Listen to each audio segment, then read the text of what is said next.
as always, thank you for the time. I want to get a couple of elephants in the room out of the way so that nobody else has to deal with them after you and I are done. Let's start Sounds with the good, fact. Steve.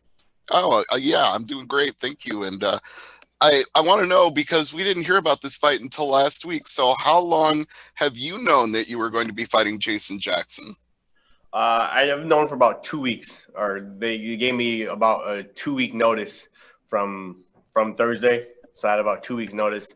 But I did text Bellator. I texted Mike Hogan uh, maybe a month ago or so, a month and a half ago, whatever. And I texted Mike. I said, "Hey, Mike, I hope I don't need to say this, but if you need me to say this, let me put it out there again. If you need a short notice fight, 70, 55. If it is 55, I need about 3 weeks notice to get down the weight. I think I can make 55 in about 3 weeks. It'll be a hard cut, but I can do it. If it's 70, I'll fight tomorrow, no problem. But if you need a short notice, something pops up and you need somebody, I'm your guy. I'm your Huckleberry." And Mike laughed, sent me a smiley face emoji. And then about a month after that, he said, "Okay, make sure you're in the gym. Well, thanks for giving us the heads up. Make sure you stay in the gym and be ready in case something does happen." And then month or month and a half or whatever after that, something like that. But a week ago, week and a half ago, something like that, he texted me and said, "Hey, how about 170 short notice, Jason Jackson?" I texted him and said, "I'm your guy. I'm your Huckleberry. Let's do it." Well, that's perfect for the next question because it's from the frying pan into the fire going from Michael Chandler to Jason Jackson. So you're obviously game for the fight. You said you wanted it and you're taking it. But at the same time, is this at all motivated by what happened in the fight with Chandler? Did you want to get back as fast as possible? Oh yeah, for sure. I want to stay as busy as possible. I know I'm no spring chicken now. I don't have another 10 years left in this game in this sport. So I have maybe 2 more years left. I'd like to jam pack those 2 years with as many fights as I can while I still can. So I need to stay busy. And on top of that, knowing our society, knowing our 140 character attention span, knowing our 12-second attention span that we have as a society, the more you're in your guys' face, the more I'm in the fans' face, the more Bellator's higher ups, they see me perform and fight. I know the better chance, the better shot I have of getting the title shot against Patricio. So I just got to stay fighting, staying busy, staying active. And if it happens to be at 170, that's what I got to do. It is what it is. So I'm just trying to stay busy, to stay active for a couple of different reasons. And I have to get that 55-pound belt around my waist. I have to, and I will. It's just a matter of time. All right, final one for me, and I'll let everybody else get in with you. It's a situation now where you've been a legend in the sport for a long time. And earlier on the call, we heard another fighter refer to his opponent as a name that's a trophy that I can put on my shelf. Do you think Jason Jackson is looking at you that way, like you're a trophy that he can put on his shelf? Absolutely, and he should, rightfully so. No problem. He's looking like I'm a name, a trophy to put on the shelf, yada yada yada. I'm looking like he's a name on the next rung, the next step going. Continuing my career. That's how his mindset should be. And after you reach a certain point in your career, you get to a certain level. You gotta understand that's the way it's going to be for me forever, for the rest of my life. If I go do a jiu-jitsu tournament next year, I go do Worlds, you better guarantee whoever I go against at Worlds is going to be excited to go against me, and they're going to be ramped up, the most excited they've ever been for any jiu match of their life going against me. That's how it is. I got bulls on my back, whether it's an MMA fight, whether it's a jiu-jitsu match, whether it's a wrestling match. I go do wrestling tournaments in Arizona still. I guess this 19-year-old young kid I'm going up against, and he looks over and he sees me, sees my name, like he's pumped up. This is the most excited he's been for a wrestling match in his entire life. He's going to bring his A game, and that's just how it is for me. And I actually like that. I relish it. You bring your best. You bring your best. I'm going to bring my best. We'll see who the better man is, So I'm cool with it. Giancarlo? Hi, Benson. Hope you're doing well. You're taking this fight short notice, and it's at 170. So if you're impressive in this fight and you get it with little ease, do you think that you'll be continuing at 170, or is still the plan to go down to 155? Uh, Man, above my pay grade. I do know I want the belt at 155. I want to fight for the belt at 155. I want to face off against Patricio. But if Bellator has their next fight at 170 again, toss up to my coaches. I'm always down. I'll say yes. I'll toss them to my coaches, see what they say. They know. My coaches know. Well, Mike Hogan knows. Bellator knows. I want that 55-pound belt. I need to have that around my waist. I must have that around my waist. I will have it around my waist. It's just a matter of time. But if I just need to stay busy and stay active, fight at 70 next fight, sure, that's fine. But I want all these 70 wins to count for 55 so I can go down there and get a title shot still. Like, I just want to fight for the belt at 55. I need to. Was on a nice 4-fight win streak before I face off against Chandler. Chandler got the W, but I still think that at 55, I don't know what else Bellator is going to do, but me staying busy at 70, that's fine. And final one for me, Patricio is in that featherweight Grand Prix. He won against, so it's going to probably be a while before he even defends that lightweight title. Do you see him even defending it, or do you see yourself maybe fighting someone else for a vacant title? I have no idea. Again, above my pay grade. Who knows? It'd be nice to fight him. I think he should want to fight me. Last time we faced off, I got the W. I left the cage with my hand raised. So I think he wants to fight. He's a game guy too. He's a good champion. He's a champ. So he's a good champion. He's a good dude. Doesn't talk too much smack unless you talk smack to him first. He's not like a smack talker like that. So I got respect for him. But I would think that he would want to fight me, and I would think that he would want to defend the belt. Like everybody says, you're not a real champion until you defend the belt. You win it one time. The saying goes, you're not the champ until you defend it one time. So I think he needs to defend it once. I don't know who else they're going to give him at 155. He can probably take his pick of anybody he wants to face off against. I don't know why he would not pick me, but who knows? Steven? Why is winning the Bellator lightweight title so important to you at this point of your career? I got to have it. I have absolutely got to have it. I got to have that belt at 155. It is very important to me on more than just one level, on a lot of different levels. I got to have that belt. I'm gonna get that belt. I'm gonna have a chapter on my waist. Does it complete your legacy in any way? I don't know if I would say it completes my legacy, but I do know it is something that I want.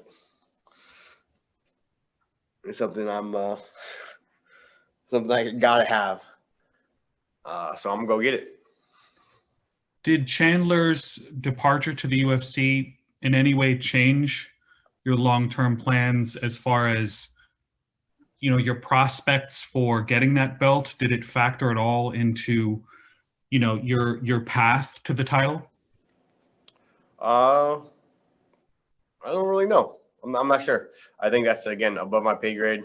You got to ask maybe the Bellator higher up, Scott Coker, Mike Hogan, those guys with Chow, see what they say about that. Chandler taking off and whether it leaves the rest of the division, yada, yada, yada.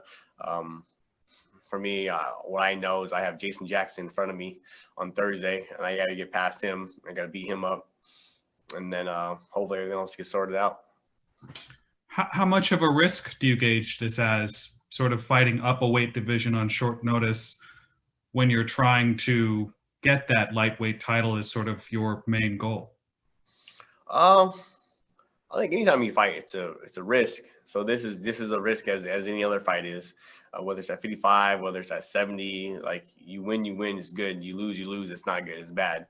So I think it's the same as any other fight. Taking a fight at 55 against whoever else, same thing, man. All right, we'll take a couple more here. Jay Anderson, go ahead.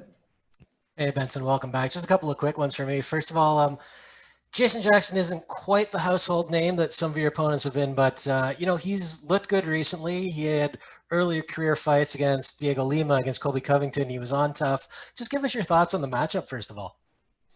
I think he's a good fight. I think he's a good fighter. I think it's a good fight. I think it's a good matchup for me. I think he trains the best guys, some of the best guys in the world, He's trained with, world champions. So I think he has a lot of experience in that sense. A lot of guys don't realize a lot of fans don't realize somebody who doesn't have the most experience inside the cage. He's 11-4 or 10-4, something like that. But he has years and years and years of training with some of the best guys in the world. So I think that speaks, highly of him. That speaks well of him to have those kind of training partners. He doesn't have the biggest name, but he's trying to make a name, and this is his chance for him to make his name.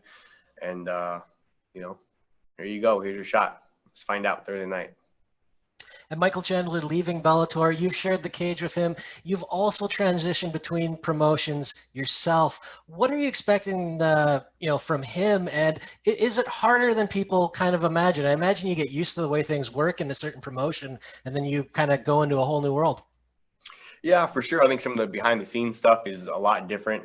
For the most part, promoters, that's what they do. Their job is to promote fights. They promote fights. You fight. You're the fighter. They're the promoters. Bellator and UFC in that aspect, they're the same. They're just promoters. They do what they do. But you get into some of the finer details, the actual going through the motion, knowing who you're supposed to talk to, knowing, oh, this guy takes care of this, this lady, she takes care of this. Oh, I need help with something. Who do I call? Who do I email? So all the behind the scenes staff. With the UFC and with Bellator, that is different. Going through the routine, going through the ritual of, even what day you fly out.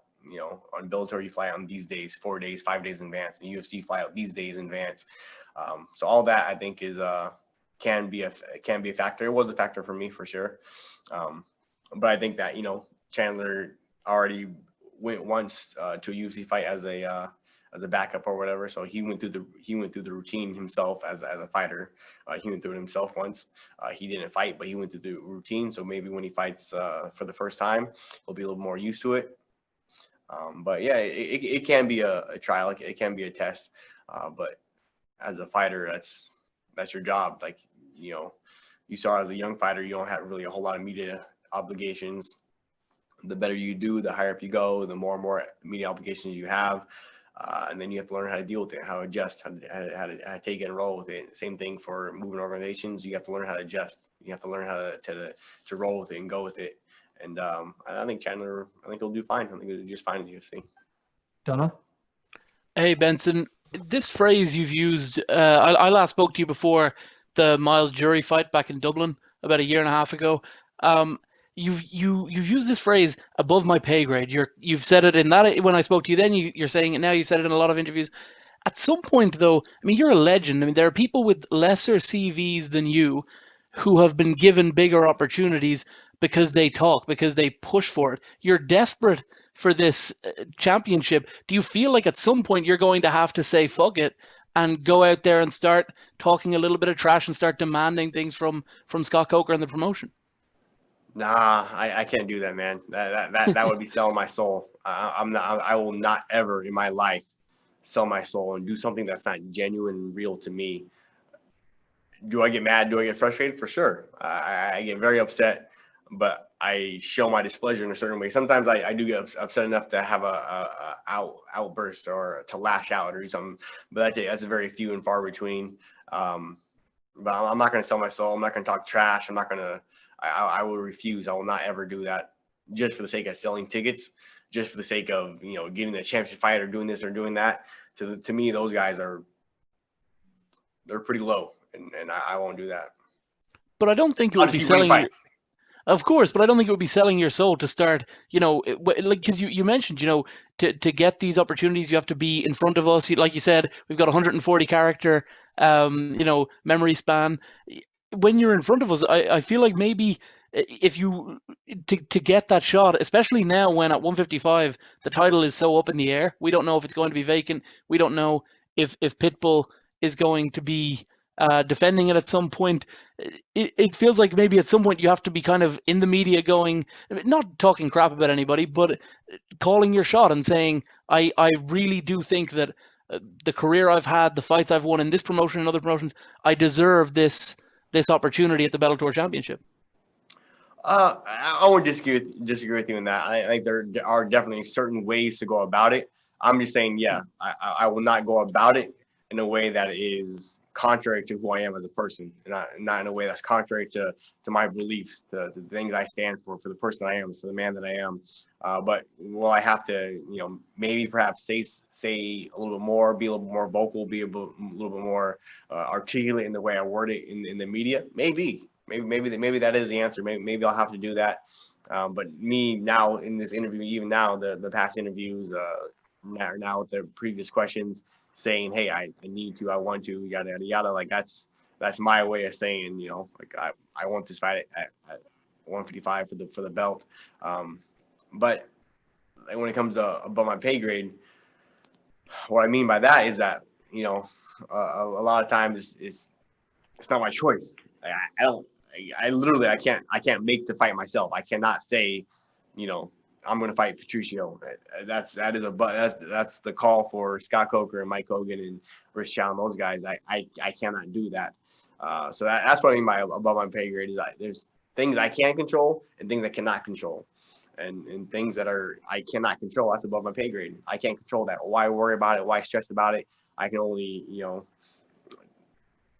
keep winning. Hopefully, winning in impressive fashions. Hopefully, be on 6, 7, 8, 9, 10 fights in a row eventually. You have to get a title shot, right? Yeah, that's it for me right there. Just keep on winning. And if it comes to the point where I need to say this, I need to say that, I might have to talk a little bit more. I will do that. I'm not against that, but I just have to stay true to who I am. I'm not going to be somebody who's like outlandish and say some brash stuff and say something just for people to pay attention to me, to look at me because I want attention. Like those guys are idiots. Last one here, Matthew. Hi there, Benson. Matthew Allen of Fight Night Picks. Just real quick, thoughts on guys like RDA, who you can see move up from welterweight to lightweight, who are a little bit more advanced in their career. To see a guy like that being able to move between weight classes give you confidence in taking a fight like this on short notice, knowing that no matter what happens, you can fight at 170 or 155?